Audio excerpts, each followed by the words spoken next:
Assalamualaikum warahmatullahi. Bismillahirrahmanirrahim. Alhamdulillahirabbil alamin. Nahmaduhu wa nasta'inuhu wa nastaghfiruh wa na'udzu billahi min shururi anfusina wa min sayyiati a'malina. Man yahdihillahu fala mudilla lahu wa man yudlilhu fala hadiya lahu. Asyhadu an la ilaha illallah wa asyhadu anna Muhammadan 'abduhu wa rasuluh. Allahumma salli ala Muhammad wa ala ali Muhammad kama sallaita ala Ibrahim wa ala ali Ibrahim. وبارك على محمد وعلى آل محمد كما باركت على إبراهيم وعلى آل إبراهيم في العالمين إنك حميد مجيد. رب اشرح لي صدري ويسر لي أمري واحلل عقدة من لساني يفقهوا قولي. أما بعد.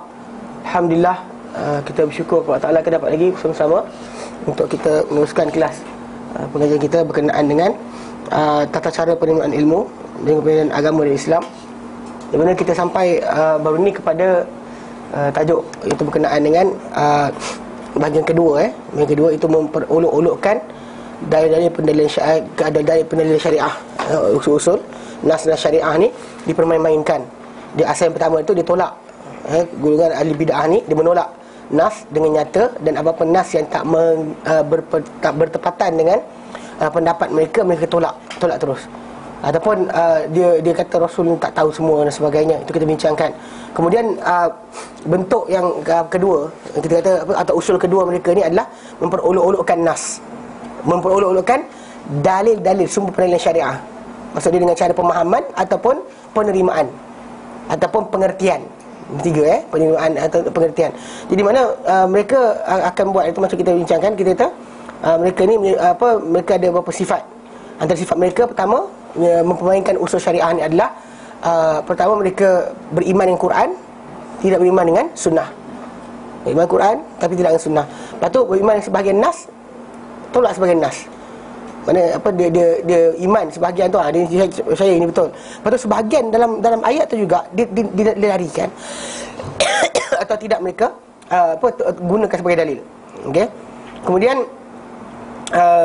ketiga, mereka pemohongan terhadap Rasulullah SAW, ataupun tidak ambil berberat tentang sunnah. Mereka menipu atas nama Rasulullah. Mereka nak benda tu daripada sunnah, tapi tidak ada sunnah. Mereka buat sunnah mereka sendiri, dan mereka ada kisah-kisah bohong untuk menyokong perbuatan mereka. Kemudian kemudian yang keempat adalah menyembunyikan nas. Cerita sebagai nas, sorok sebagai nas yang lain. Apa yang kena dengan pengertian yang mereka nak, mereka ceritakan. Apa yang tak kena, mereka sembunyikan. Dan yang keempat, yang kelima adalah menyelewengkan nas. Dia macam baru ni ada satu buku. Ni bukan promosi buku ni. Tapi buku nak bagi tahu. Dia macam tu, macam buku ni. Confuse. Tahlil arwah perlukan berbalah. Kedua arwah. Ada jadi ni yang saya baca lah semalam sikit kan. Macam pendalilan yang dibuat pada awal, dia kata tahlil arwah Nabi tidak lakukan. Jadi Nabi tak lakukan, tak semua yang Nabi tak lakukan tak boleh buat, dia kata. Yang seronoknya bila time dia bawa cerita tu, dia bagi kisah berkenaan dengan seorang lelaki sebut hadis Nabi. Dalam hadis Nabi solat, kena seorang lelaki sebut Rabbana lakal hamd hamdan katsiran tayyiban mubarakan fih. Okey. Jadi dia kata contohnya macam benda tu Nabi tak pernah ajar, sahabat tu pandai-pandai buat. Baca hadis sebetulnya Sahih Muslim dengan panjang yang datang dia bukan macam tu pengertian dia. Lelaki tu datang, nafas dia tersangkut, dia datang Allahu Akbar. Lepas tu Nabi bangun, Sami Allahu liman hamidah. Dia terlafaz, tercakap, bukan sengaja dia cakap. Dan bahkan lafaz Rabbana lakal hamd hamdan katsiran tayyiban mubarakan fihi, dalam riwayat Abu Daud dan lain-lain datang bahawa Nabi baca bila mana Nabi sebut bila mana datang makanan datang, dia sebut hamdan katsiran tayyiban mubarakan fihi. So wallahu alam, sahabat tadi bila Nabi tanya siapa cakap, dia terlafaz, bukannya dia sengaja lafazkan. Dia actually Sahih Muslim, lafaz Sahih Muslim, tengok depan ni. Ni kata dia mainkan nas untuk ceritakan benda yang dia seronok dia nak bagi. Nak korang kata apa, tengok para sahabat Nabi pun ada buat benda Nabi tak buat, dia kata. Okey. Dalam Bukhari Muslim, lafaz Muslim agak penuh. Okey. Dalam hadis ni, jadi sebenarnya lafaz hadis ni dalam ada sebut nama sahabat sebut, ada yang kata tak tahu sebut nama sahabat sebut siapa. Okey. Anasin, daripada Anas radhiyallahu anhu, anna rajulan, bahawa seorang lelaki anna rajulan, seorang lelaki, jaa, telah datang. Seorang lelaki telah datang. Fadakhala saffa, lalu dia masuk saf. Wa qad hafazahun nafas. Ini telah apa? Telah tersekat pada dia nafas. Kemudian orang tu macam nafas, dia, dan dia tercakap kuat. Faqala, lalu dia kata, alhamdulillah, segala puji bagi Allah, hamdan kathiran tayyiban mubarakan fihi. Segala puji bagi Allah dengan pujian yang banyak yang diberkati padanya. Okey. Falamma qada Rasulullah salatahu, lalu bila selesai Rasulullah SAW solat baginda, qala, baginda bersabda, ayyukumul mutakallimu bil kalimat. Siapakah dengan kamu ni ada lafazkan satu lafaz tadi, satu kata-kata tadi yang aku dengar. Yang bertanya siapa yang lafazkan. Fa'aramal qaumu, lalu semua kaum tu diam. Terus cakap apa? Faqala, baginda tanya sekali lagi, ayyukumul mutakallimu biha. Siapakah yang cakap dengan kata-kata tersebut? Fa innahu lam yakul ba'sa. Sesungguhnya dia tak kata apa-apa yang salah. Jadi orang tak ada mengaku kata pasal takut Nabi marah. Jadi semua diam. Okey. Faqala rajulun, lalu berkata seorang lelaki, jitu wa qad hafazani nafas. Dia kata aku datang tadi tapi dah tersekat nafas aku. Faqala, lalu faqultuha, lalu kan maksud dia bukan sebab ni nafas dia. Ya, bukan sebab dia bangun daripada rukuk dia baca suka-suka hati. Faham tak? Maksud dia terlafaz kan, kita terlafaz dengan pujian macam kita nampak orang ni nak marah ke betul. La haula la quwata illa billah. Kita baca macam kita biasa lafazkan benda tertentu. Kan bila kita diajar supaya kalau sekiranya nak marah, kita sepatutnya kata a'udzubillahi minasyaitonir rajim. Tapi oleh kerana mulut kita sering melafazkan la haula wala quwata illa billahil aliyil azim. Faham tak? Dia datang macam tu. Dia bukannya datang dengan sengaja untuk baca tersebut. Lalu baginda kata, faqala, bila bersabda Rasulullah SAW, laqad ra'aitul ithnai asyara malaka. Aku telah lihat 12 malaikat. Dalam satu riwayat kata datang 30 malaikat. Ada kata datang apa-apa malaikat. Dia sebutnya tu 12 malaikat ya bertadirunaha, berlumba kepadanya, ayyuhum yarfa'uha, siapakah dengan mereka yang akan mengangkat kata-kata tadi kepada Allah Subhanahu Wa Taala. Ni dalil pertama dia. Bukan semua benda Nabi tak buat tu tak boleh buat. Jadi bawa dalil hadis tu bohong. Bukan kata kita bohong lah. Either dia twist pengertian atau dia tak belajar. Serius kan? Pasal kalau anda kata orang tu dia belajar, dia pun tak tahu. Dia bukan baca satu hadis. Kan masa kita belajar dalam keadaan betul faham nas, dalam usul pertama Ahlussunnah wal Jamaah, itu pertama mesti tahu bahasa Arab. Ikut cara para sahabat faham. Kedua, tahu bahasa Arab. Ketiga, menghimpunkan semua nas dalam satu tempat sebelum bahaskan.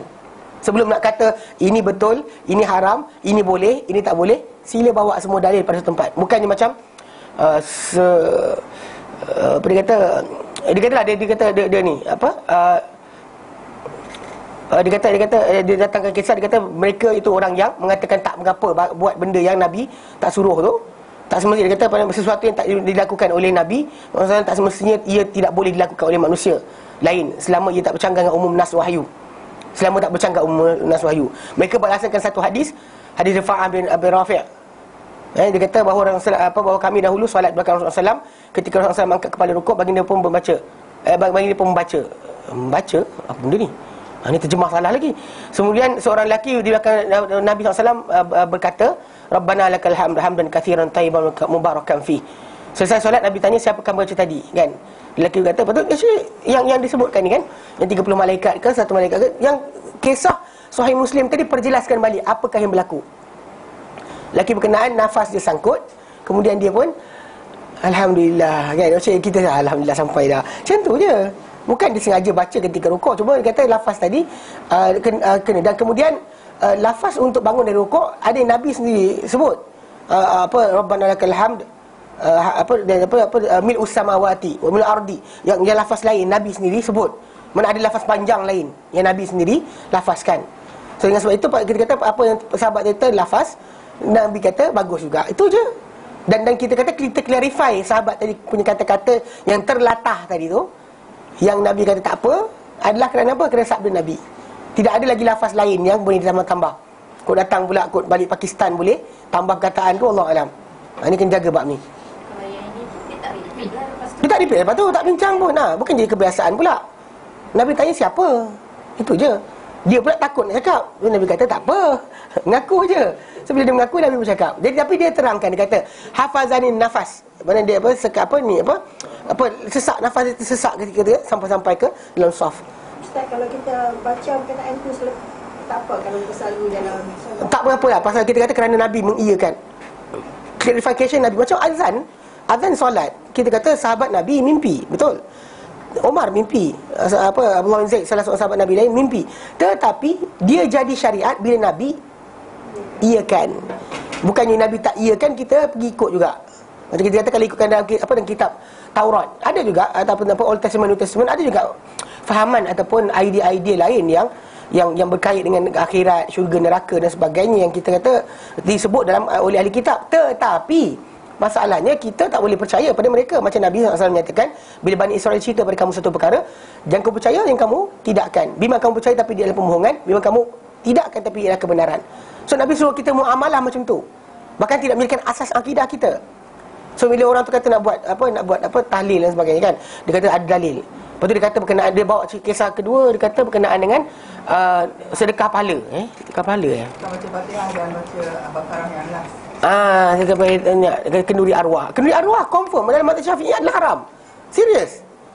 Pelik kan kalau tu saya kata kalau mengaji, orang yang tulis buku ni mengaji, belajar, dia patut tahu. Kalau dia tak belajar, dia diam.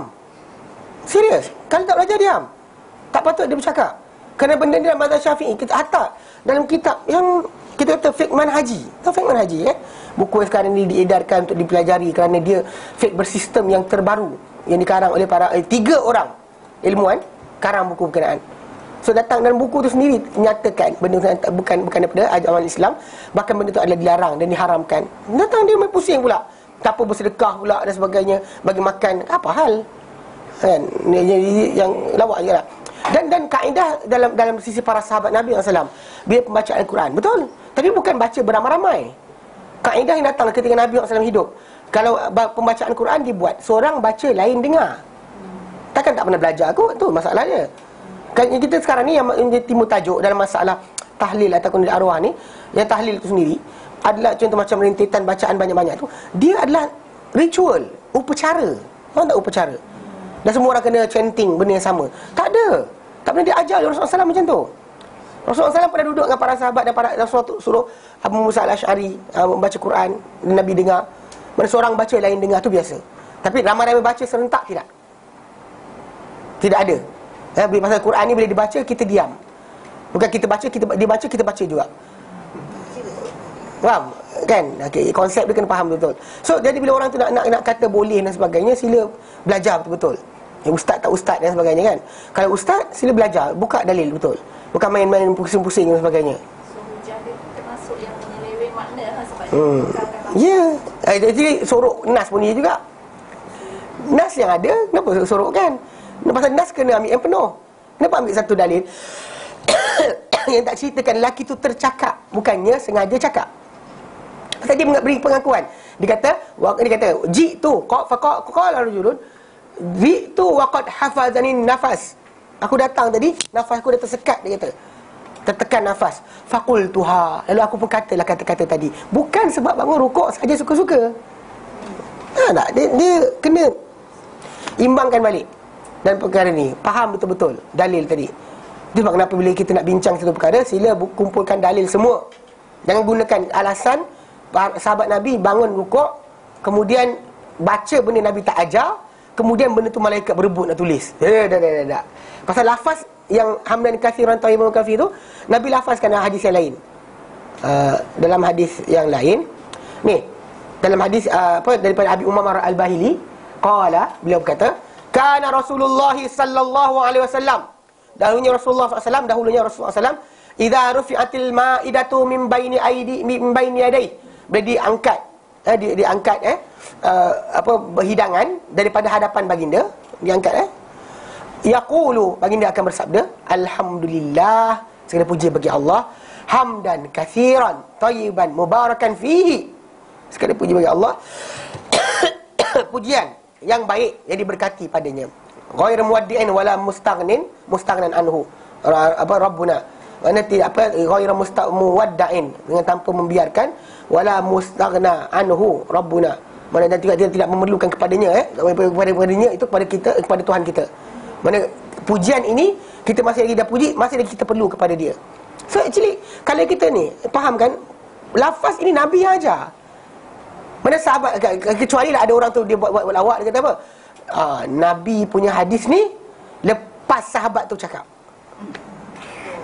Mana Nabi tiru sahabat tu punya kata-kata, then only kita boleh bahaskan lain. Kalau dia berani cakap lah. Ada orang berani cakap, Nabi buat lepas dia sahabat buat. Nabi pensyariat, bukan para sahabat pensyariat. Yang menjadi usul syariah kita adalah Rasulullah. Kan menerangkan kepada kita Al-Quran, membacakan kepada kita Al-Quran, menyampaikan kepada kita Al-Quran dan menjelaskan kepada kita Al-Quran adalah Rasulullah.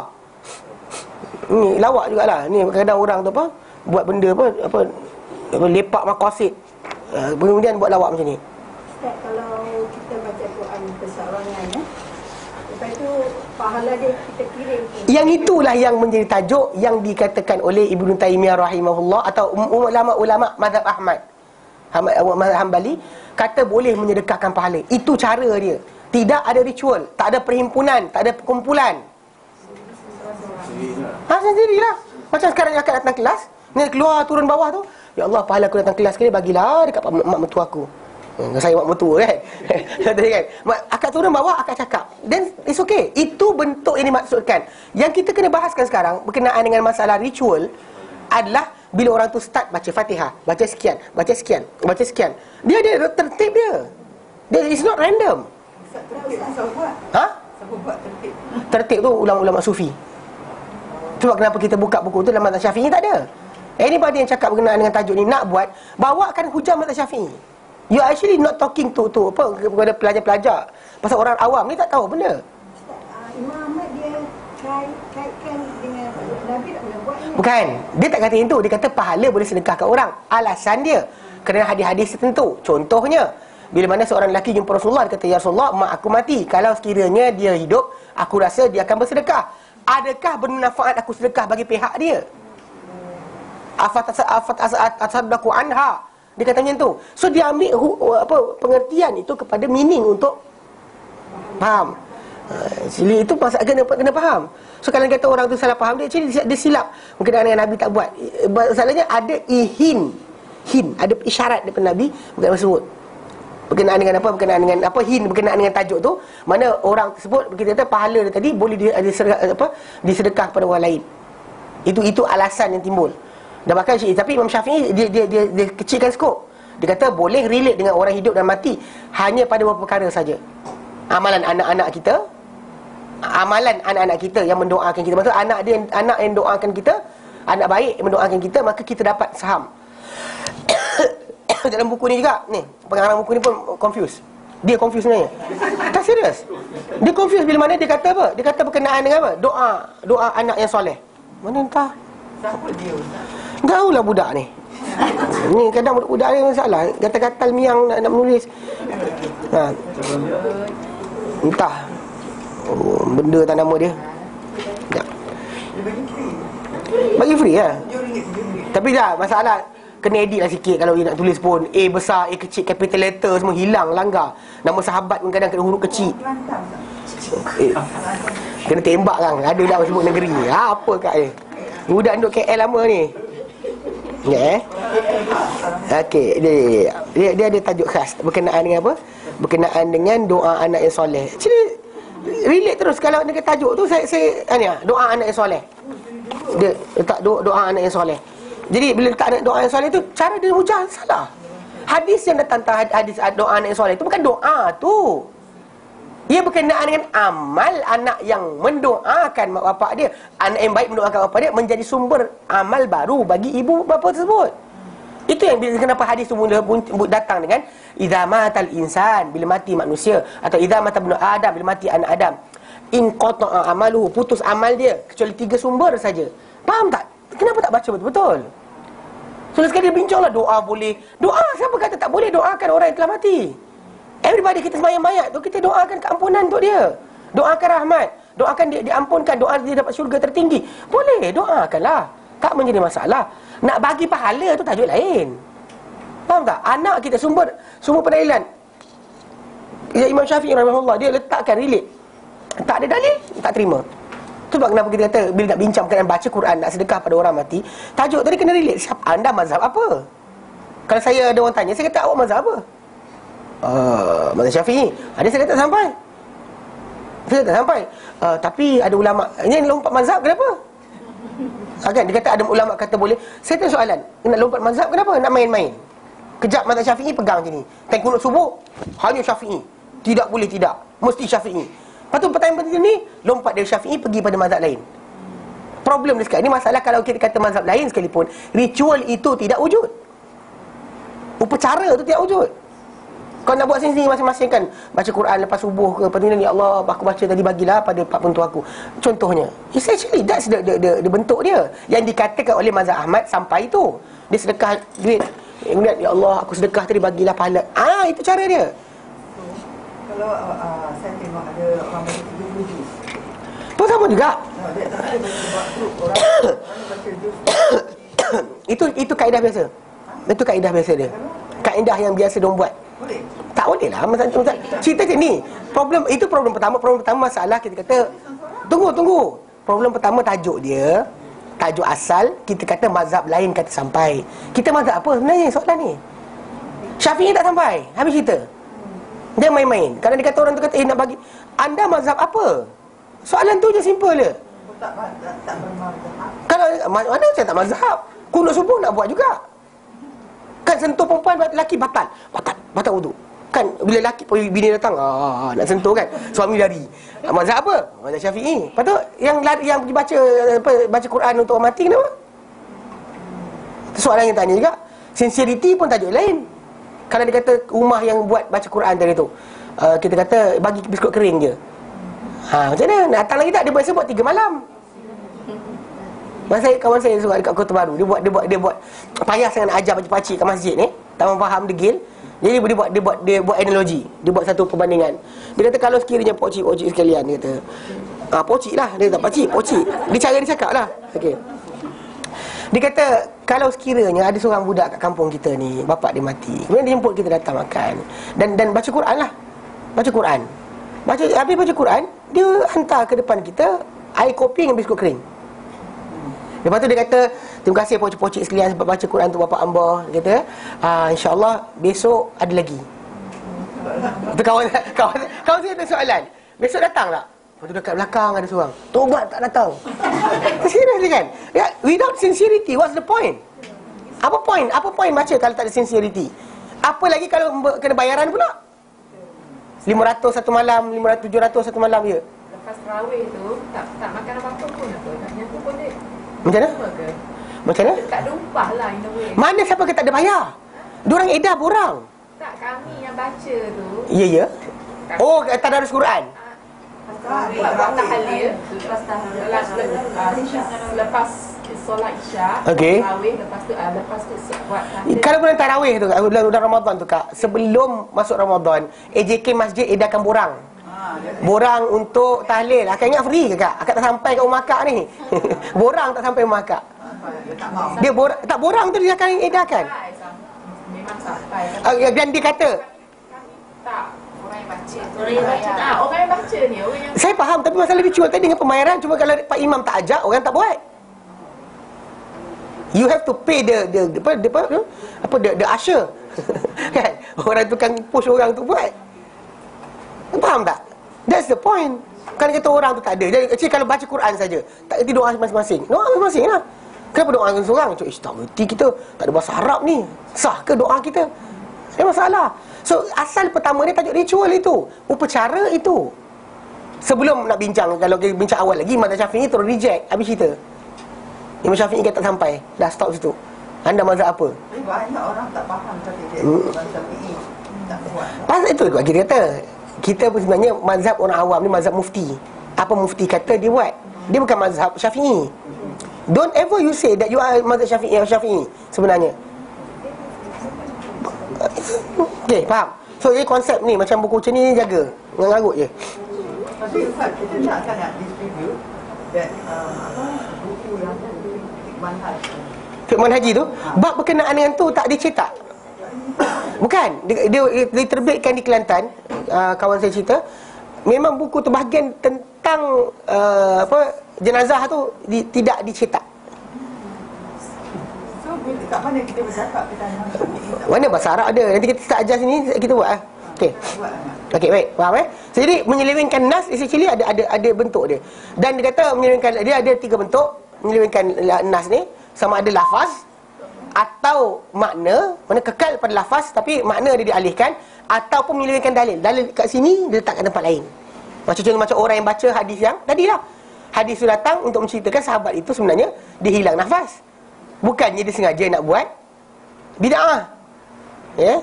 Tapi dia orang kata tak. Tengok dia cakap benda. Cuba baca hadis penuh, full text hadis tersebut, supaya baru kita tahu pengertian sebenar.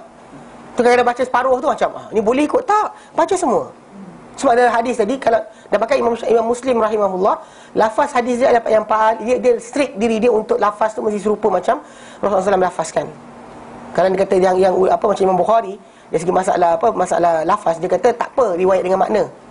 Imam Muslim dia kata kalau boleh jangan dengan makna pun, mesti dengan lafaz exactly as Nabi SAW nyatakan atau sebutkan, atau kisah tu datang macam mana. Dia pelihara benda tu. Tu beza dia. Macam dari segi masalah perawi, Imam Bukhari lebih kuat. Tapi dari segi masalah syarat berkenaan lafaz, Imam Muslim syaratkan lafaz. Jadi sebab kenapa bila orang belajar Sahih Muslim ni, actually dia lebih mudah banding belajar kitab yang lain. Pasal dia biasa complete. Dia akan complete tajuk dia. Okey? Baik. Jadi hari tu kita kata macam mana dia orang golongan ni dia menyelewengkan dia kata mengenai lafaz.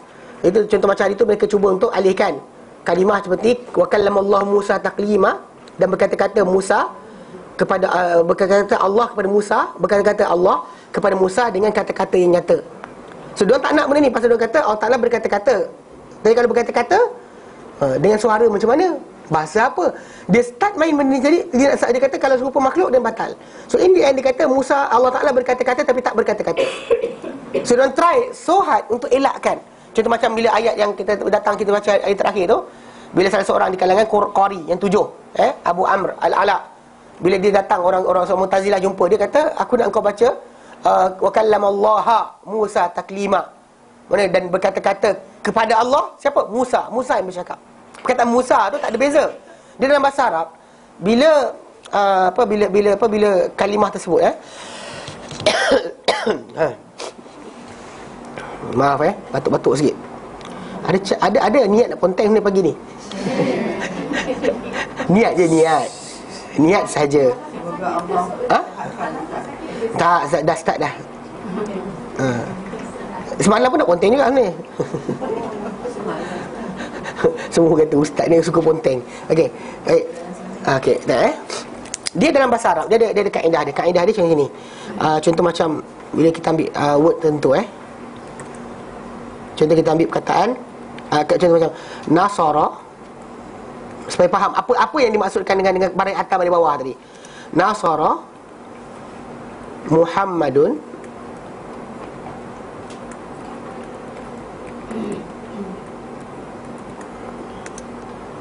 Zaidan. Okey, dia yang baris belakang ni actually untuk supaya mudahkan baca saja. Dia sebenarnya alif tu, kalau kata saya buang baris tu, alif tu dah cukup untuk mengisyaratkan bahawa perkataan Zaid tu ada atas.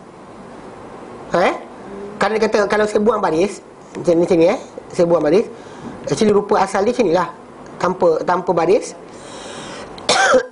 Allah Akbar. Okey, orang Arab boleh baca, tak ada masalah. Kita Melayu tak boleh baca, itu tak masalah kita. Okey. Alamak. Okey. So yang asal bawah tu. So kalau tulis macam ni dalam kitab yang Arab yang asal, orang Arab boleh baca. Dan dia tahu siapa yang kena perbuatan, siapa yang melakukan perbuatan. Perbuatan ayat tersebut adalah menolong atau membantu. Nasara. Pelaku perbuatan automatik bila kita sebut je Nasara Muhammadun Zaidan, orang yang dengar semua automatik akan faham bahawa yang buat kerja tu Muhammad, yang kena perbuatan tu adalah Zaid. Faham Okey. Dan bahkan kalau kita sekiranya kita tukar contoh kat sini kan, kita tukar, kita letak alif dekat sini, sini alif, sini kita buang. automatik orang juga akan faham bahawa yang buat perbuatan sekarang ni adalah Zaid, bukannya Muhammad. Pasal baris. Nasara Muhammadan Zaidun. Dia kan baca macam tu. So, kedudukan siapa depan, siapa belakang dalam bahasa Arab tak menjadi masalah. Siapa depan, macam kita bahasa Melayu, Ali pukul Ahmad. Pengertian dia yang buat perbuatan adalah Ali, yang kena pukul adalah, tak ada siapa akan silap. Tapi dalam bahasa Arab, kedudukan tak main peranan. Yang main peranan adalah apa? Baris akhir perkataan tersebut. Adakah dia baris atas, atau baris depan, atau baris bawah. Kalau kita kata contoh macam perkataan Rasulullahi, Rasulillahi, Rasulullahi, kan nampak tak dia apa macam perkataan Muhammad, wa asyhadu anna Muhammadan, kadang-kadang Muhammadun, kadang-kadang Muhammadin. Macam boleh kata Allahumma salli ala Muhammadun, betul? Allahumma salli ala Muhammadun, betul? Muhammadin. Dia ada ala jadi Muhammadin. So itu benda yang ni. Jadi dalam ayat Quran yang datang tentang kisah Musa tu, dia kata wa kallamallaha wa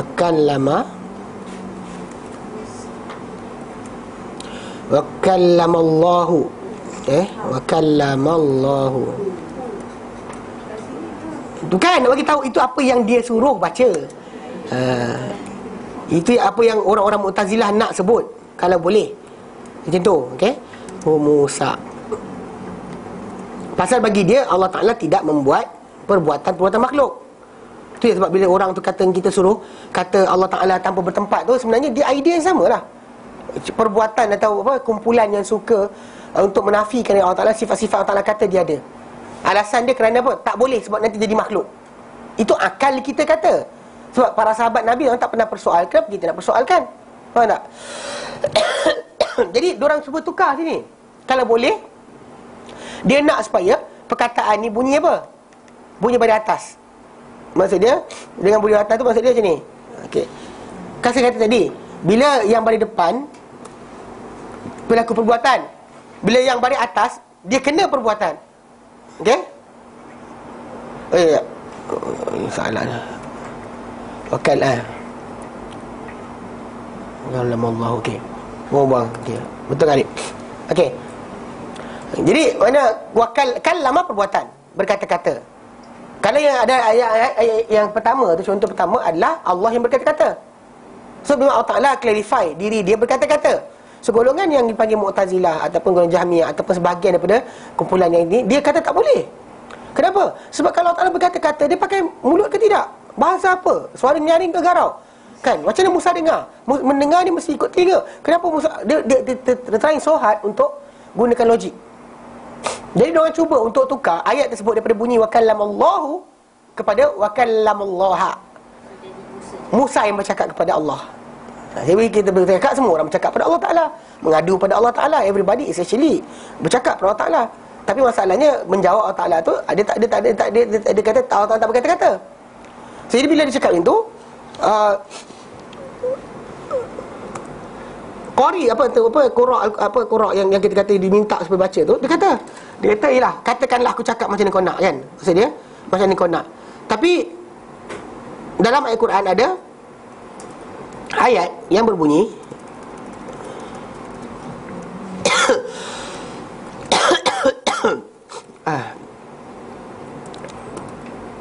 Rabbuhu wa kallamahu Rabbuhu, dan berkata-kata padanya Tuhannya, ayat yang lain. So ini tak boleh tukar. Semua tak boleh tukar. Sebab kata ganti nama ni, hu ni, ini hu ni, hu ni, dia automatik menyebabkan ini takkan boleh dibaca dengan ha.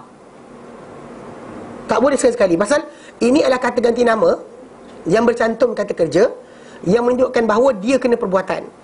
Contoh macam kita doa, kan, Allahumma hdini atau na. So dekat dalam ayat tersebut memang automatik yang melakukan perbuatan meminta tu adalah mana yang akan minta, yang akan melakukan berikan hidayah tadi adalah Allah. Ya Allahumma ihdi, tunjukkanlah na kami, ni saya, hi dia. huma, hima, him, Allah mahdihim, Allah yahdihim. Mana automatik kita kata pelaku perbuatan adalah Allah. Yang kena minta, yang akan diberikan hidayah adalah na ke, ni ke, hu ke, hi ke dan sebagainya. So dia tak boleh tukar. Jadi dekat sini masalah. Mereka kalau kata tukar sekalipun, yang atas tadi macam ni dia nak wakallamahu ke wakallamallaha ke, dikatakan pasal asal apa ni, pasal nakkan pengertian dia nak. Masalah ni sekarang ni ayat ni nak buang macam mana? Diamlah. Si Mu'tazilah tadi kerana dia tak boleh nak tukar. Yang bawah ni takkan boleh tukar. Tidak sekali-kali akan boleh ditukar. Kerana apa? Kerana kat situ memang konteks dia ini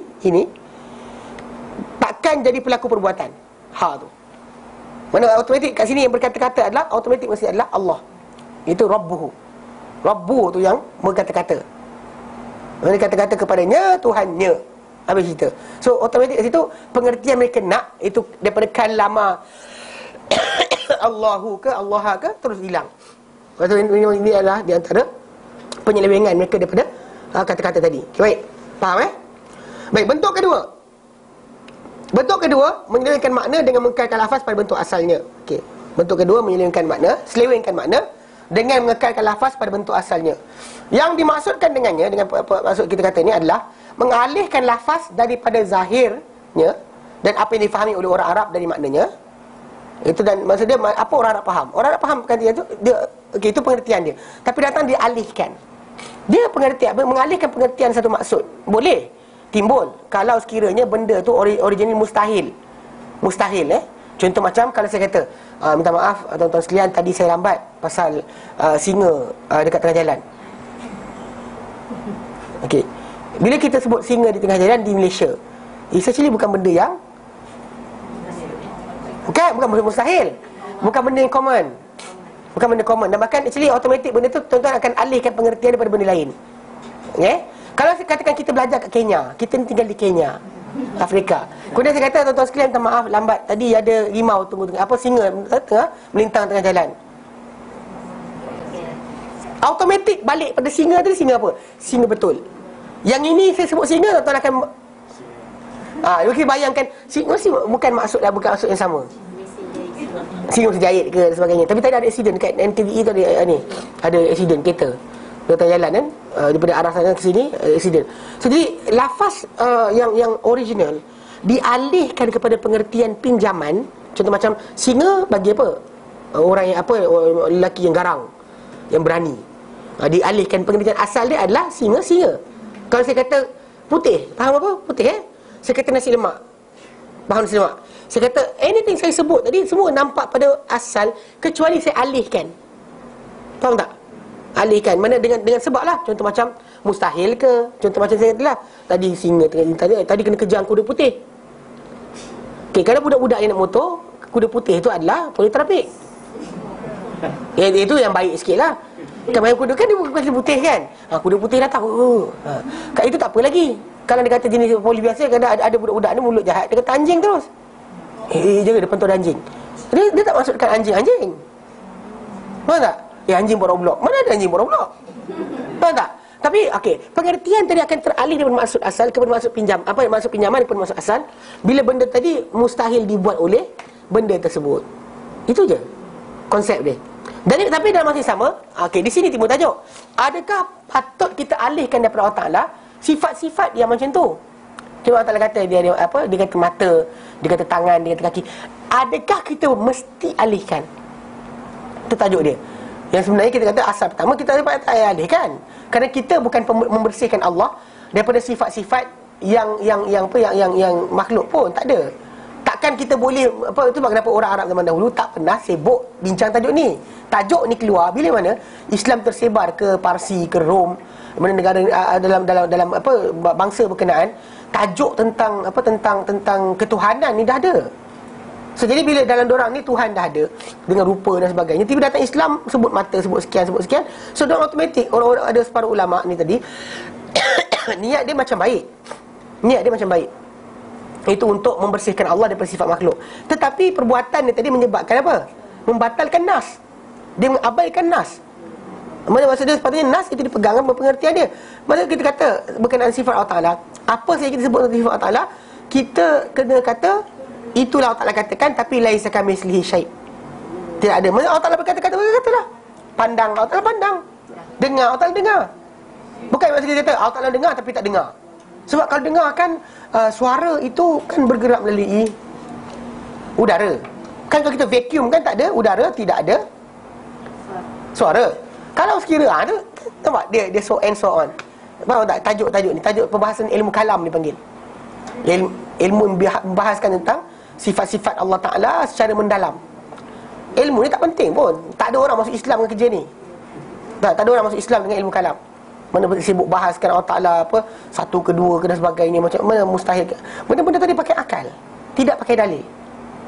So, kita kata, kalau belajar dengan dalil, kita stop at dalil punya penjelasan. Lebih dari itu, kita tunggu akhirat lah. Tak tahu, kita nanti akhirat. Pasal di antara benda yang akan berlaku adalah kita akan melihat Allah Ta'ala di akhirat nanti. So tak timbul tajuk dah, tak perlu kita bahaskan berkenaan dengan tajuk Allah ini macam mana dan sebagainya. Tak payah. Kita cuma suruh percaya dia, tahu dia yang berkuasa ke atas segala-galanya, dia menciptakan kita, kepada dia kita kembali, itu habis. Cukup. Tak perlu kepada kata kalau tak nampak dia kan macam nak kenal. Dia kan banyak orang mengaku pula dia Tuhan, macam mana kita tahu masa tu? Kan Ayah Pin pun mengaku dan sebagainya.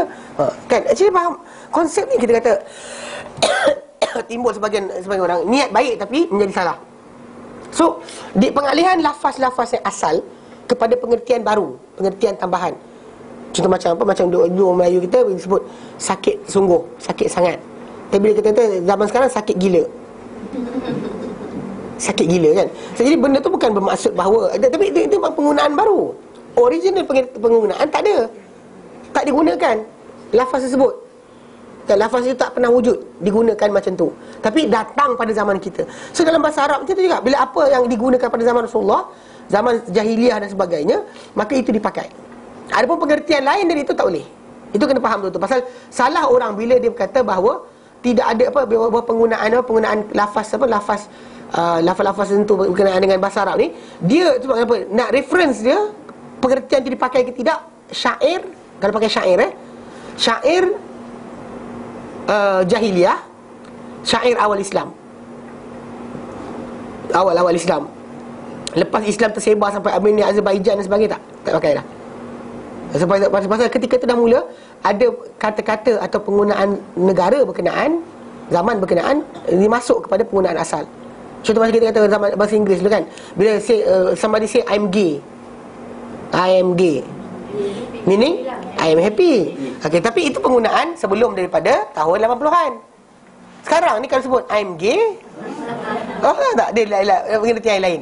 Okay, jadi kalau kita nak tahu pengertian tu dipakai ke tidak, tengok asal orang yang asal. Pengertian yang baru tak dipakai. Dengan sebab itu kita kata maksud kalimah tersebut tidak boleh dialihkan kecuali dengan sebab lah. Okey. Jadi maksudkan itu mengalihkan lafaz daripada zahirnya. Zahir lafaz tadi kalau singa, gunung, kaki, tangan. Okey, zahirnya. Dan apa yang difahami oleh orang Arab dari maknanya. Ia yang dinamakan oleh sebahagian orang oleh orang yang mutaakhir sebagai takwil. Ada sebahagian golongan mutaakhirin ni kata takwil, tafsir dengan nas, takwil dengan tanpa nas, salah. Dia kata pengertian dia pun dia sebagainya. Ia lebih tersembunyi daripada bentuk yang pertama, dia kata. Maksud dia lebih tersembunyi. Tapi kali ini bentuk ni lebih licik sikit banding yang pertama tadi. Kita kata nyata sangat. Kan dia nak tukar word tu sendiri, tukar supaya nak tukar pengertian Al-Quran. Sekarang ni yang ini tidak. Yang ini pengertian dikekal alih pengertian, tapi lafaz dikekalkan. Ini lebih tersembunyi. Okey. Bab takwil yang rosak, tidak terpakai ini adalah satu pintu yang luas, amat luas, besar sangat. Yang masuk melaluinya orang-orang yang sesat untuk menghancurkan Islam. Orang golongan sesat masuk Islam, merosakkan Islam, gunakan tajuk ini. Dia alihkan pengertian daripada maknanya, pengertian yang patutnya dialihkan, selewengkan makna. Di mana mereka menyelewengkan nas-nas dan mengalihkannya dari makna yang sebenar, serta memikulkan kepadanya makna-makna yang mereka inginkan. Mana benda tak ada kat situ pengertian, dia tambah dia punya dia punya fahaman. Tu kenapa kita kata tajuk asal dia. Kerana apa? Kerana seorang itu bila belajar Quran atau hadis, dia kena stick pada asal pengertian tadi, bukan pada apa yang dia nak faham. Sebab kadang saya boleh kata orang tadabbur Al-Quran, belajar tadabbur Al-Quran tapi tak ada bahasa Arab, dia masalah. Dia bahasa keluar lah. Macam-macam orang Melayu kita dia suka apa? Bila belajar berkenaan ketuhanan dan sebagainya, dia sebut nafsu, nufus, anfus. Dia bezakan benda tu, lepas tu dia bagi pengertian suka-suka hati dia. Nafs, jiwa. Nafsu, keinginan. Seriously, tak ada pun. Orang tak pakai macam tu pun. Nafs itu diri. Bila kita kata keinginan diri, hawa nafs. Patut dalam Quran Karim gunakan apa? Wattaba'a hawa. Mereka mengikuti keinginan mereka. Itu hawa nafsu. Hawa nafsu. Datangnya nafsu je. Nafsu lain. Nafsu. Nafs. Nafas. Nafs, diri, jiwa. Nafsu, keinginan. Nufus, anfus, dia main suka hati je. Belajar bahasa Arab tidak, patut gunakan kaedah tadi. Ini masalah ni, kan? So, ada soalan tinggal. Tapi itu biar tinggal dulu. Ini kalau ada masa saya terangkan. Ini konsep penggunaan lafaz, saya tak boleh macam tu. Ini kita kata mengalihkan makna. Tadi yang kita kata membuat masalah. Macam perkataan pengertian bahasa, pengertian syarak. Ingat, kita pernah terangkan dalam Islam ni ada pengertian bahasa, pengertian syarak. Ikut pengertian bahasa memang kita kata luas. Tapi pengertian syarak dia limited. Kadang-kadang contoh macam dulu kataan dalam Quran Karim, surah Al-Maidah kata basuh. Kan untuk wuduk kan. Faghsilu wujuhakum, basuhlah wajah kamu. Kita faham dengan basuh tadi banyak. Terlalu besar. Meaning basuh kita, basuh dengan sabun, basuh gonyo-gonyo, hilang daki dan sebagainya, itu basuh. Tapi masalah sekarang ni, kalau ikut pengertian dalam syarak, itu contohnya kita tengok cara Nabi wuduk. Nabi wuduk dengan air banyak ni cukup. Macam mana? Faham tak? Dia ratakan. Dia panggil sapu, ratakan. Dia panggil isbah. Okey. Ya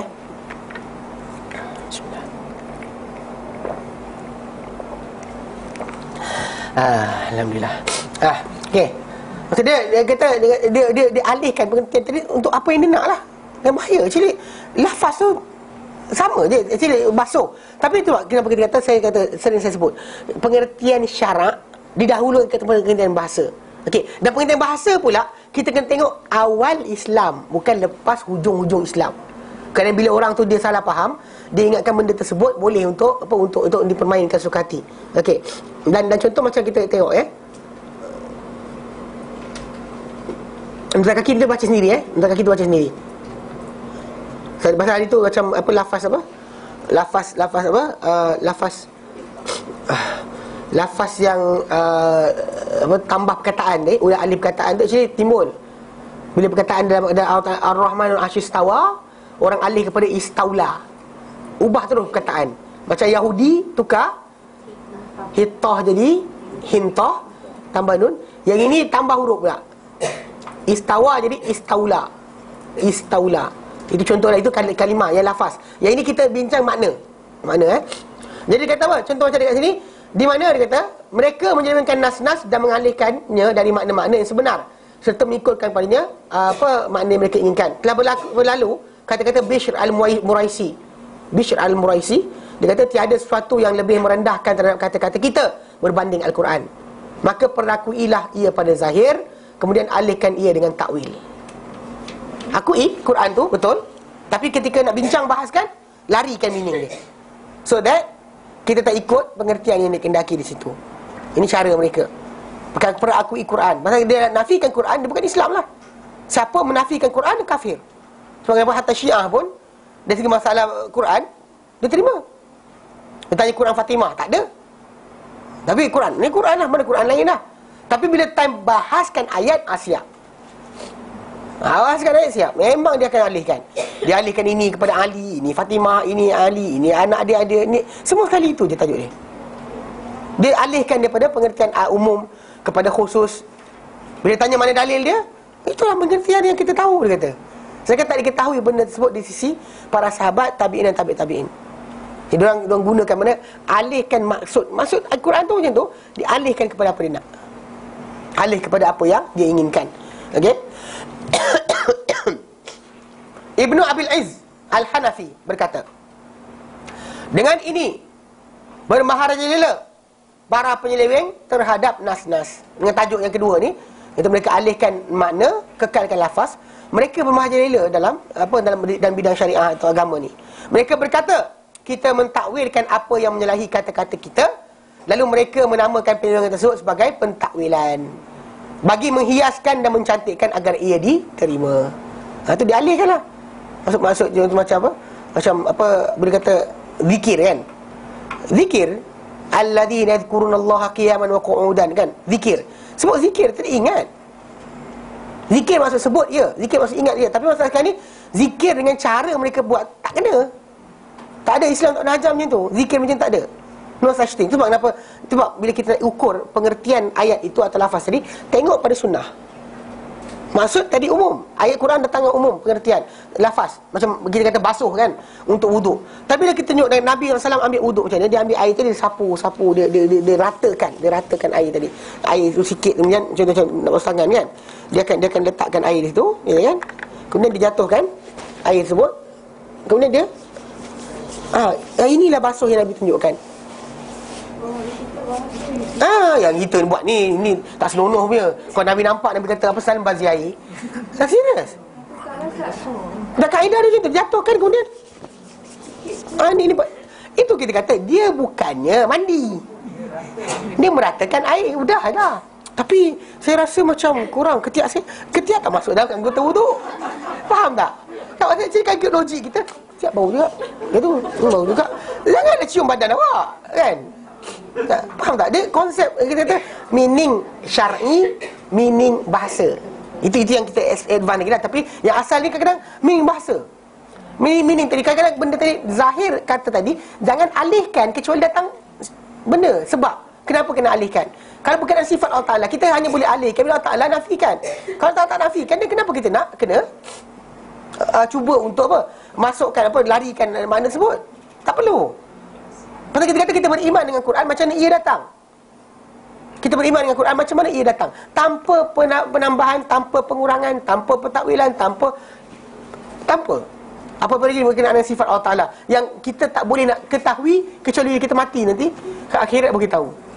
Yang lain-lain kita boleh check. Macam kipas lampu belakang ni menyala ke tidak. The statement lampu tu menyala ke tidak, kita boleh check. Pasal benda tu zahir, mungkin hantar orang ke untuk check. Tapi kalau dia kata berkenaan Allah Ta'ala, tak ada siapa boleh check. Dia kata Allah Ta'ala ketawa, mana boleh Allah Ta'ala ketawa? Dia nafikan. Tapi kenapa Allah Ta'ala ketawa pula? Allah Ta'ala marah, macam dia tanya Mu'tazilah kan. Allah Ta'ala tak marah, ni sifat manusia. So Allah Ta'ala tak marah pula. Kan para anbiya, kita kata tentang hadis-hadis yang tentang syafaat kan, para anbiya datang, dia kata Tuhan aku murka pada hari ini dengan kemurkaan yang tak pernah dimurka macam ni sebelum ini, dan tak akan murka macam ni selepas ni. Nafsi. Semua para anbiya datang itu. Tapi dia orang tak larikan. Saya kata sayang, benci, sekian, tak boleh kena pada Allah Ta'ala. Pasal ni sifat makhluk. Pasal kita boleh buat, dia kata. Salah. Nilai pada Allah Ta'ala besar. Macam kita kata, kalau raja pemurah dengan tukang jaga pintu pemurah, raja pemurah, menteri pemurah, sifat pemurah, suka apa, pemurah lah, sifat pemurah. Raja punya tahap dengan menteri, dengan jaga pintu, dengan anak jaga pintu, sama tak? Pemurahnya anak jaga pintu, tadi belanja kawan dia je, betul tak? Tekan dia kata setakat raja tadi, kenapa? Pemurah semua raja kita belanja makan pagi, teh, kopi, rasa pemurah tak? Nothing. Faham tak? Pasal dia kadar tadi, ikut kadar dia. Pasal Allah Ta'ala pemurah dia pemurah. Kita faham pengertian, tapi tak tahu cara. Itu yang Imam Malik rahimahullah, bila ditanya berkenaan Allah Ta'ala Ar-Rahman Ar-Shistawa, Allah Ta'ala bersemayam di atas arash kan, dia kata al-istiwa maklum. Istiwa tu engkau tahu, aku tahu, semua orang tahu. The meaning is actually jelas. Tapi pada Allah Ta'ala wal kaifiyah majhul. Cara Allah Ta'ala istiwa tu kita tahu. Pasal Allah Ta'ala laisa kamitslihi syai'. So tak boleh dibandingkan, tapi perkataan kita faham. The word you know. Wal imanu bihi wajib. Beriman dengan ayat tersebut wajib. Tak boleh kita nafikan ayat ni. Was-su'alu anhu bid'ah. Bertanya mengenai tajuk ini adalah bid'ah. Ini tajuk yang berlaku. Zaman kita yang kata Allah Ta'ala berada di mana-mana, ada convention apa tak, dia kerja kumpulan ni, kerja pergi masjid mengajar orang, kemudian okey, ramai-ramai semua sebut Allah ada tanpa bertempat, la ilaha illallah syarikalah. Pengisytiharan kita dalam Islam adalah la ilaha illallah. Tak pernah Nabi SAW ajar kita Allah ada tanpa bertempat. Allah ada. Seriously kan? Apa pasal tak? Nampak tak dia adakan Islam yang baru? Yang pelik. Kan? Pasal lafaz yang kita ajar pada orang ramai adalah La ilaha illallah Muhammadur Rasulullah. Bukannya ajarkan La ilaha illallah maksud dia ni. Lepas tu kalau nak Rasulullah Muhammad SAW, maka minta pada Nabi pun tak apa. Pun pengertian salah. Minta pada Nabi sama macam minta pada Allah. Mana boleh? Faham tak? Jadi setiap kali apa benda-benda macam ni, dia ni lebih licik. Dia lebih maknanya pakai Quran yang sama, hadis yang sama, tapi dia pusing. Kan dia larikan makna daripada maksud asal. Mana cantik supaya orang terima. Ya. Kalau macam dari segi ayat-ayat yang macam berkaitan dengan sains, itu kan penjelasan. Contoh macam Allah Ta'ala kata laut itu ada sempadan. Lepas tu kita tengoklah ada tak.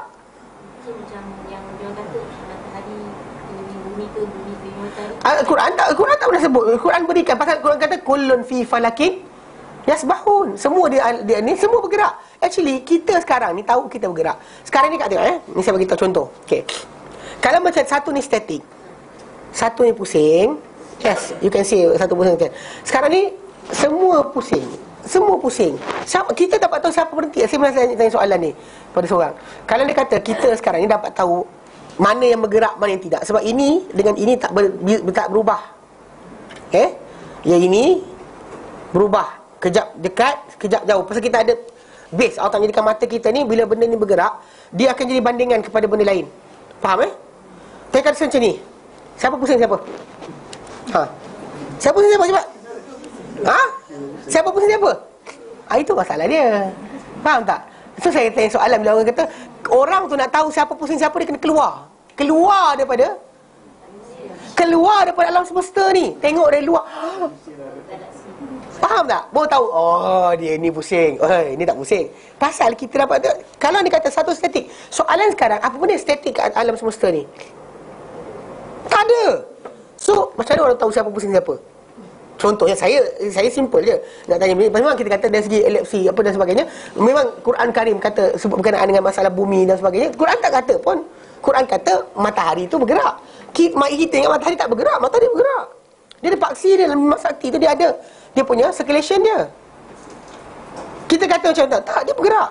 Dia ada paksi dia ada rotation dia ada pusingan dia ada pergerakan dia. Bahkan dia, bukan sekat dia dan juga seluruh Milky Way punya bintang tadi bergerak. Tak ada masalah. Tapi dari situ kita kata tajuk sebenar adalah perubahan kita punya musim dan sebagainya berdasar pada pergerakan bumi terhadap matahari. Dan siang malam kita pergerakan bumi pada paksinya. Kemudian matahari dengan planet lain. Itu tajuk lain. Bulan pada bumi. Itu asas dia bukan berkenaan dengan tajuk. Macam kita bayangkan sekarang, kita sibuk berkenaan tajuk. Siapa? Saya kata tak, macam ni bolehlah tahu siapa. Saya gerak dua-dua sekali, mula pening kepala. Pasal bila saya gerak dua-dua sekali, sekarang nampak. Dengan sini pun tak ada dekat. Itu tajuk dia. Saya nanti soalan ni pada guru saya kata, macam mana nak tahu siapa pusing siapa? Pasal orang tu kena hantar. Dan sekarang ni masalahnya, kita tak pernah lagi hantar satellite keluar daripada sistem solar kita. Our own solar system tak pernah keluar. Tanya, main panggil ahli sains bukan astrologi, astronomer yang paling ni pandai. Saya ada satu soalan je. Siapa dah keluar daripada sistem solar kita? Mana ada? Hello? Nak tahu betul kena keluar. Macam akak sekali akak dekat sini kan. Okey. Akak nampak bilik ni 4 segi. Soalan, dari luar bilik ni 4 segi ke bulat? Akak kena keluar. You have to go out. Faham tak? Selagi tak keluar, selagi tak tahu, tu cerita dia. So sekarang soalan, siapa yang dah keluar? Dalam solar system. Ya. Mana pernah kita hantar keluar solar system? Mas ni pagi. Kalau orang kata ada, saya nak maklumat, saya bagi tahu. Mana ada? Duk bincang gini gitu kan. Tapi orang kita duk pasal percaya sangat dengan Mak Saleh kan. Mak Saleh Kelentong pun dah cakap wal kita macam ganas ni. Padahal bohong je. Sebahagian fakta tadi dia assume. Kami jangkakan berdasar kiraan dan apa benda lah kan sebagainya. Inilah yang barangkali macam ni rupa dia. Itu cerita dia. Relax lah. Secara asal macam kalau kata berkenaan dengan tajuk macam apa Al-Quran berkenaan dengan ijazul ilmi kan. Itu tajuk lain. Itu Allah Ta'ala cerita apa yang ada. Kita boleh tengok. Seriously. You can see. Boleh tengok. Tengok benda tu kat mana, lautan dan sebagainya. Dia jadi kes. Saya letak dekat gambar WhatsApp saya letak gambar tengkorak. Lepas tu orang banyak tanya apa tengkorak tu. Okey. Kenapa? Okey. Sampai ada baru ni saya bagi kita kali ada orang tanya, saya kata siapa dapat jawab saya bagi hadiah. Saya belanja makan. Nak makan apa saja sebenarnya saya kata. Okey. Cerita dia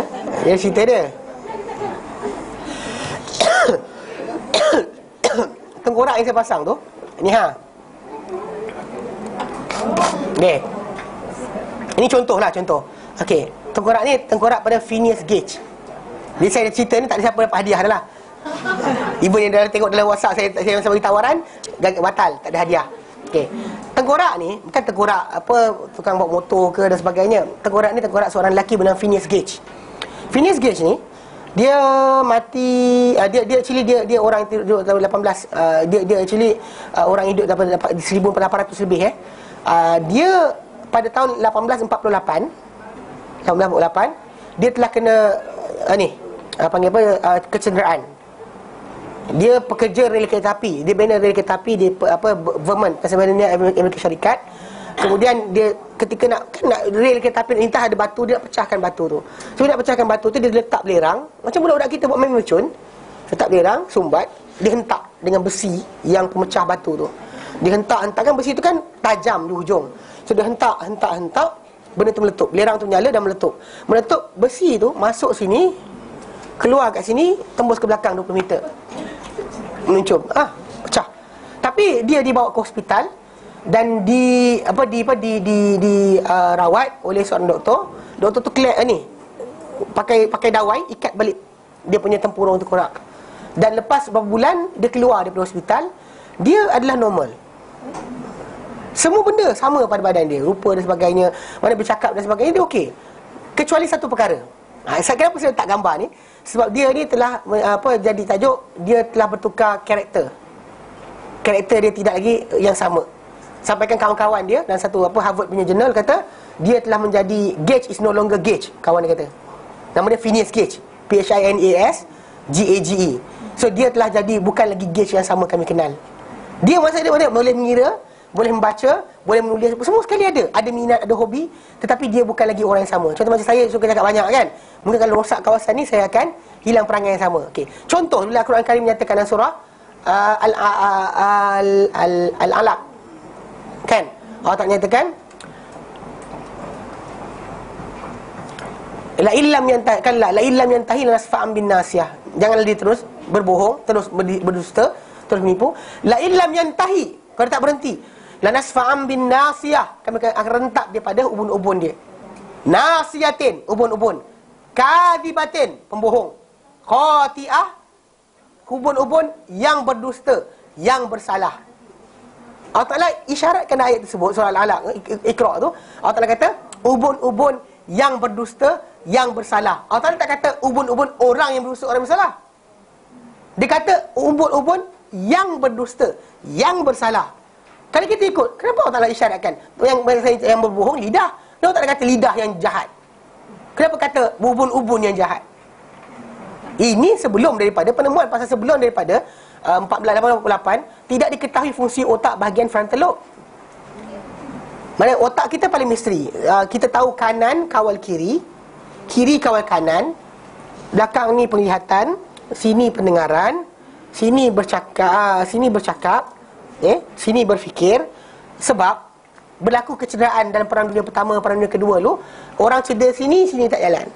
Orang cedera sini tak. Pasal diketahui otak punya fungsi berdasar kepada kecederaan. So bila cedera lelaki ni di sini, kawasan ni, umumnya pada tahun 1888 barulah ahli sains mengetahui bahawa kawasan ini adalah kawasan emotional and behavior. Jadi sama-sama sekarang carta tu ni, kalau kita pegang sini emotion and behavior, kalau belakang ni sight, penglihatan. Dia ada tempat-tempat kedudukan dia. So jadi sekarang ni kawasan ni emotion behavior. Sebelum daripada zaman ada kecederaan tadi, dan sebelum zaman berkenaan kajian sains yang moden, mana Rasulullah SAW tahu benda ni? Ini kita kata disebut oleh Al-Quran, kita alihkan langsung pun. The word is saying ubun-ubun yang berdusta, yang bersalah. And actually Amerika Syarikat apply. Dia rosakkan penjenayah yang terlampau jahat sangat, payah anak ni, dia tebuk kawasan ni. Rosakkan dia punya ubun-ubun. Lepas tu orang tu akan berubah perangai. Tak, dia tak reti lagi merancang. Dia nak merancang buat jahat, dia kat sini duduk dia. Nak menipu ke tidak, orang tanya soalan. Kenapa datang lambat? Tidur ke? Tidur. B sekian. Dia kat sini perancangan dia. Jadi secara tak langsung, sebab kenapa bila dirosakkan sini, orang tersebut tidak lagi reti untuk berbohong. Jadi itu zahir. It's actually exactly as it said in Al-Quran. Memang ini kawasan dia. Demi contoh macam sempadan lautan. Lautan tu biru. Kita nampak lautan tu biru. Dan actually lautan tu ada ombak dalaman, ada ribut dekat atas, ada ombak di dalam. Kemudian dia ombak dia datang pergi. Tapi sebenarnya lautan yang biru depan mata kita bukan satu pula. Kalau dah setiap hari berombak, takkan tak satu.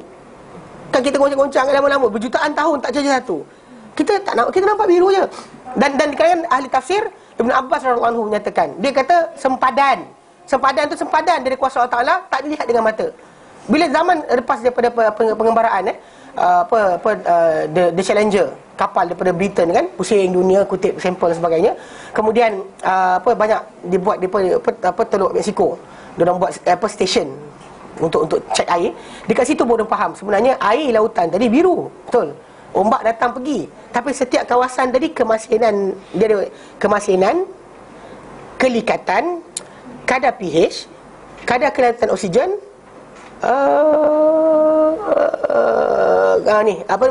kehidupan air yang ada dalam dia. Benda ni berbeza. Sebab kita tak pernah lihat ikan paus terdampak di Malaysia.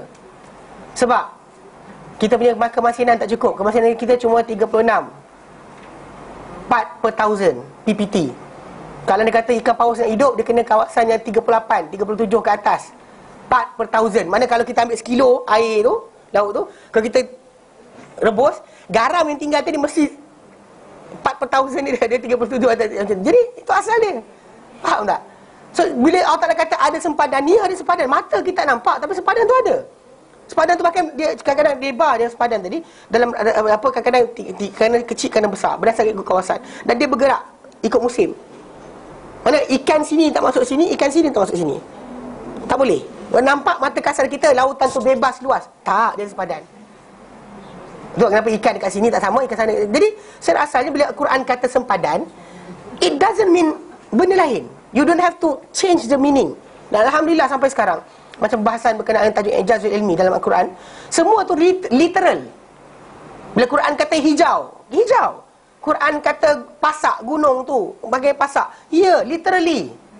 Dia bukan datang dengan tak ada, tak perlukan kepada internal meaning ke, meaning beside ke, outside ke, tak payah. Kasih dia, macam kita kata macam ni lah, macam tengkorak ni. Jadi siapa-siapa tanya lepas ni, tahu tengkorak ni kadang buka WhatsApp nampak ustaz ni dia ke kata tengkorak. Saya kadang segan nak jawab dengan orang, tapi saja letak kan. Orang tanya saya jawab. Saya kata saya bagi quiz. Siapa tanya saya quiz. So bagi 3 hari. So cari. Tak dapat, lepas tu saya makan depan dia. Ya, jadi ini kita kata contoh. Mana tengkorak dia ni dihadiahkan oleh abang dia kepada universiti mana tak? Pasal dia jadi bahan. Dia ni adalah orang yang glamour dengan cara pelik. Dengan sebab dia lah kawasan depan kepala kita ni diketahui tempat untuk emosi dan behavior. Sebab kenapa seorang lelaki bila berkahwin diajarkan supaya dia cium ubun isteri dia dan berkata, Allahumma inni as'aluka khairaha. Ya Allah, aku minta pada engkau kebaikan isteri aku ni. Wa khaira ma jabaltaha 'alaiha, dan kebaikan apa yang kau fitrahkan dia di atasnya. Ni sini. Nak bibir banyak ke, tak bibir banyak ke, sini duduk dia. Kan? Dan kemudian dan a'udzubika min syarriha, dan aku berlindung dengan kau daripada kejahatan dia, keburukan dia, dan juga keburukan apa yang kau fitrahkan dia di atasnya. Itu doa pertama. Bukan macam tu belajar ni kan, masa tak faham tak? Banyak orang tak tahu apa upacara batal semayang. Mana batal semayang? Kalau itifak untuk batal semayang, kentut. Dia buat upacara batal semayang kan. Bagi saya akan nikah je. Sekarang upacara batal semayang. Kejap Pak Imam, dia angkat punggung. Saat jenuh kat tu. Ada kawan dia kata, ini sepakati 4 mazhab, semua mazhab kata batal. Cium tanpa nafsu tak batal. Kan, Imam Malik dengan nafsu tak batal lagi. Kan? Jadi kesepakatan. Tapi anyway nak lawak sikit kan. Kadang kata orang tu semua cium bubur, tapi bukan kosong, dia kan doa. Itu doa yang Nabi SAW ajarkan kita, kata bila kita yang bini jangan pula pergi cium dahi suami, Allahumma inni as'aluka khairahu. Itu terbaliklah pula lelaki doa. Malam minta tangan tak tahu. Bukan macam tu, itu binatang. Yelah, kalau kuda betul lah. Kalau kuda betul lah letak pegang kepala macam tu, Allahumma inni as'aluka. Takkan bini kau kuda letak macam tu. Tak senonoh perangai. Ya, doa tu, the same doa. Pegang macam tu pula orang, lepas kat nikah pegang. Bini duduk diam kan. Auzubillah macam tu aja. Macam main jampi lah pula. Salah juga. So, jadi faham. Jadi kawasan frontal lobe ni is actually the place di mana emosi dan behavior berlaku. Jadi nampak tak? Quran kata literal. Tak payah decide meaning, literally. Bila kata sempadan, kata gunung, sama je, semua sekali. Tak ada benda yang datang dengan maksud yang tersembunyi. Kita dapat lihat lepas kita ada teknologi.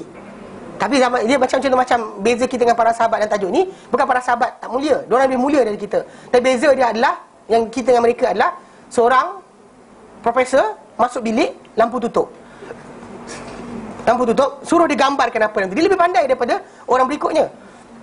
Jadi profesor tu berdasar pada apa yang nampak, apa tak nampak apa kan. So dia keluar, tak ada benda. Kita buka lampu, suruh budak pula masuk, budak sekolah menengah masuk, dan tu ceritakan balik apa yang ada kat dalam. Siapa yang boleh ceritakan? Tapi bukan sebab lebih pandai dia, tapi sebab apa? Suasana telah bertukar. Itu saja. Adapun para sahabat Nabi tak pernah lihat benda-benda ni. Kita lihat, Allah Ta'ala menjadikan hujah ke atas kita. Para sahabat dapat banyak dalil lain, bukti lain. Banyak makanan sedikit, malaikat turun dan berperangan. Kita dapat benda berkenaan. Maka Allah Ta'ala berikan kita ilmu Al-Quran itu sebagai penjelasan bahawa dia daripada Allah Subhanahu Wa Ta'ala. So, itu konsep dia. Jadi beza kalau dia kata orang tak nak bincangkan berkenaan dengan tajuk saintifik dan sebagainya, itu bukan berkaitan tajuk takwil. It's actually literal. Siapa tak belajar dia yang kata, ni pentakwilan. Tak, seriously. Tak ada pentakwilan pun. Saya pernah sekali tu saya pernah bertekak dengan seorang budak. Dia kata dia mengaku dia belajar tafsir dekat ni lah, dekat Mesir. Dia tajuk ni lah, ubun-ubun yang berdusta yang bersalah. Saya kata ubun-ubun. Pasal Al-Quran kata nasiyatin kadibatin khati'ah, ubun-ubun yang berdusta, ubun-ubun yang bersalah. Ubun-ubun tu yang berdusta dan bersalah. Mana dapat? Jadi dia kata ini salah, dia kata. Saya kata kenapa? Sebab ini adalah majaz. Saya kata majaz itu berlaku bila kita mustahil untuk kita laksanakan. Sekarang telah terbukti ia betul. Contoh, saya kata dalam perjalanan tadi saya lambat sikit, minta maaf pasal ada singa melintas. Okay. First meaning tadi orang kata ustaz dia kata lain. Tapi lepas tu buka WhatsApp, tunjuk gambar ada hari hospital zoo negara punya lori terbalik, rimau tu jatuh, singa tu terlepas dekat highway. Maksudnya apa saya nampak tadi betul ke salah? Betul. Realiti ke pinjaman? Realiti. Macam juga masalah ubun-ubun tadi. Asalnya ubun-ubun tu lah ubun. Hanya dialihkan bila kita tak faham. Sekarang yang Allah bagi pemahaman, dan terima yang asal. Tak perlu lari, terima yang asal. Dan kita akan dapat itu mukjizatnya Al-Quran. Jelas? Ya?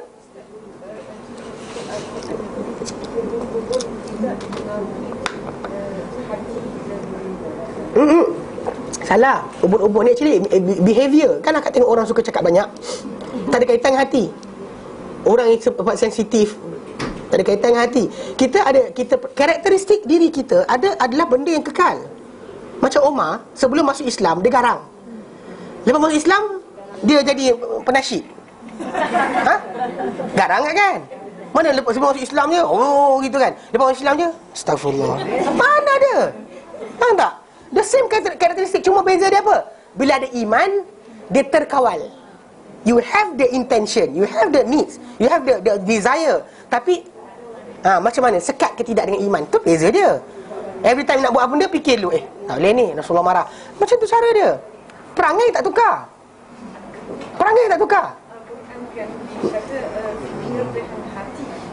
Contoh? Tak, dia kata qalb. Qalb itu tak sebut itu, dia sebut qalb. No, it's actually disebut qalb. Tapi masalah qalb tadi kena faham juga, adakah duduk ke atas atau bawah? Tak ada.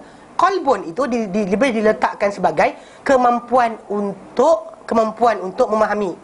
Pasal ada orang ada otak rosak, jantung ada, tapi otak dia rosak, sewil. Dia ada lahum qulub. Tahu tak? Dia tak dikatakan ada kefahaman. Faham tak? Maksud dia jantung ada tapi tak berfikir. Bukan semestinya orang yang jahil ataupun orang yang fasik. Orang ada jantung, orang gila ada jantung. Jantung itu kira organ jantung. ialah call pun, itu maksud dia. That's the original meaning dia, yes. Itu meaning asal dia. Tapi tak, ya, dia sekarang ni dibalikkan kepada kemampuan untuk memahami. That's the dia masukkan sebagai call, kemampuan berfikir. Dalam Al-Quran bukan ada tulis brain lah. Tak kata brain sekarang ni dalam tajuk ni Allah Ta'ala kata menipu berbohong pakai situ. So, dia kata behavior. Even dalam scientific dia kata kat sini emotion and behavior. Dia tak kata berkenaan dengan kemampuan berfikir, tak. Emosi. Kan ada orang saya cakap macam ada orang tu jenis hati keras. Kita kata, oi, kasut tak cantik pun dia relax je, tak ada hal. Ada orang kata macam, kuku awak tu tak potong ke? Masa kacau saya, kan terus dia jadi macam sensitif. Ada manusia tu, kan? Padahal betul pun kuku tak potong, tapi dia sensitif. So manusia tadi berbeza dari masalah perangai. Allah jadikan Ya, dia macam ni. Bila Nabi, dalam hadis Sunan Tirmizi, Nabi kata sungguhnya Allah Ta'ala jadikan manusia Adam ni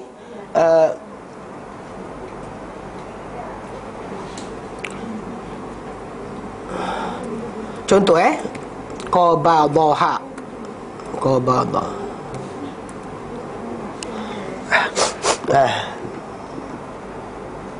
Tak, dalam hadis ni. Ni kalau kita perangai karakteristik orang tu macam mana, tengok sini. Karakter ni sebahagian dibantu oleh suasana, tapi dia ada perangai asal dia. Okey, dah An Abi Musa Al-Asy'ari, dia Abu Musa Al-Asy'ari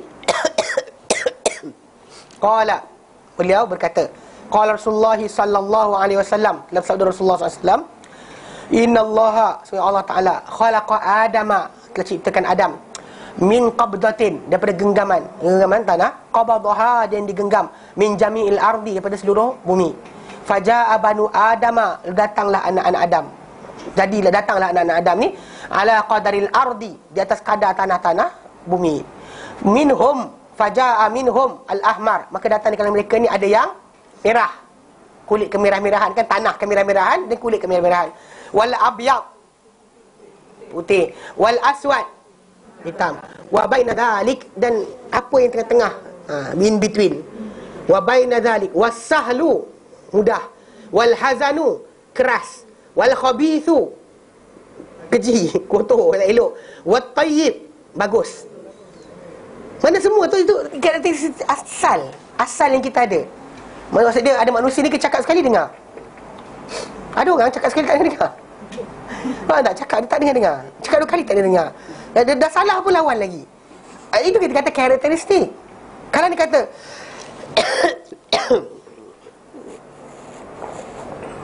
dia ada iman, dan di situ iman dia tadi akan apa? Betulkan balik. Kita ada ego. Everybody ada ego. Saya ada ego, tuan-tuan ada ego. Kadang tuan-tuan tegur saya, tahu salah dah. Kan tindakan saya, itu ego saya, dia nak cakap mesti nak menang. Ada orang nak cakap tak kisah menang ke tidak, lantak kau menang. Ada orang tak, dia mesti nak menang. Okey, sekarang ni katakanlah karakteristik saya macam tu. Tapi bila kita ukur balik, kalau dia kata iman ada, kita akan bentikan pada batasan dia. You can argue, but stop pada Allah Ta'ala, pada Quran. Pasal semua benda kita boleh bercakap, berbincang, tapi Allah dan Quran tak boleh pakai akal. 2 perkara yang diharamkan kita berkata-kata tentangnya tanpa ilmu adalah Allah Subhanahu Wa Ta'ala dan Al-Quran. So stop situ, itu guidance kita. So bila ada guidance datang, atur kita macam nak fikir, atur macam kita punya attitude. Itu cerita dia. Garang tetap garang. Omar tak berhenti. Depan Rasulullah, dia masuk Islam, dia tumbuk selamba jauh orang lain. Dia masuk Islam kan, Abu Hurairah kena tumbuk tergolek. Kan kisah Sahih Muslim kita baca tu kan, dia bawa kasut keluar daripada kebun. Rasulullah SAW duduk dalam tu. Kemudian bila dia sampai kat luar tu, dia jumpa Rasulullah pesan pada Abu Hurairah, siapa-siapa yang kau jumpa beriman dengan Allah dan juga Rasulnya, beriman dengan Allah dengan hari akhirat, maka berilah kabar gembira kepadanya dengan syurga. Berilah kabar gembira kepadanya dengan syurga. So the first guy dia jumpa adalah Omar. Bergembira kau dengan syurga. Omar tumbuk sampai jatuh. Jumpa Rasulullah SAW kan, dia jumpa Rasulullah, berorang lari pergi jumpa Rasulullah. Omar pun pergi ikut belakang. Lepas sampai depan tu, Abu Hurairah menangis. Lepas tu Rasulullah kata, kenapa? Omar tumbuk aku. Lepas tu Omar ada belakang. Omar datang, dia terus cakap, dia kata, ya Rasulullah, betul ke kau suruh dia bawa kasut engkau kemudian jumpa siapa yang beriman dengan Allah dan Rasulnya supaya dapat berita gembira dengan syurga? Rasul kata betul. Dia kata, ya Rasulullah, Omar kata, kalaulah sekiranya kau suruh macam tu, nanti kan orang berhenti beramal. people akan stop beramal. Once ada jaminan, nak beramal lagi tak? Dapat jaminan, surat daripada langit turun kata anda akan masuk syurga. Nak beramal lagi tak? Mesti orang berhenti. Tajuk dia. So Omar kata macam tu. Rasulullah kata kalau macam tu biarlah mereka beramal. Dia tumbuknya. Itu kisah ketika Rasulullah hidup, ketika Rasulullah dah wafat. Dia jadi khalifah. Dia pergi lintas dan pergi ambil kunci Palestin. Lintas sungai, berenang. Dia berenang lintas sungai, tak jalan air. Wali sendiri, wali kita hebat. Omar tak pandai lagi macam wali kita. Dia berenang sampai seberang. Abu Ubaidah bin Jarrah tunggu dia. Wahai Omar, engkau Arab tulen. Cakap itu je, Arab tulen. Arab hebat, Arab number one. Omar tumbuk dia, tergolik tak? Nampak tak? Karakteristik dia tak tukar. Dia behavior dia tak tukar. Cuma terkawal. Kan bila kalau ikut dia kan, bila setiap kali orang buat benda bukan dia tarik pedang kan, dia kata, "Ya Rasulullah, benarkah aku pancung kepala munafik ni?" Dia karakteristik dia berani itu tak tukar. Tapi apa? Terarah. Kita boleh marah, kita boleh ada nafsu, kita boleh keinginan nak kahwin ke, nak sekian ke, silakan. Tapi terarah. Bukannya tidak terarah. Iman itu mengarahkan. Perangai kita di sini. Perangai. Sebab kenapa kalau rosak kawasan ni, rosak perangai. So kita kata, jadi Quran literal. Tak ada perlukan kepada takwil dan tajuk benda berkenaan. Jelas? Jelas? Baik, berhenti kat sini. Wallahu a'lam wa sallallahu ala sayyidina Muhammad. Wassalamu alhamdulillah alamin. Assalamualaikum warahmatullahi wabarakatuh.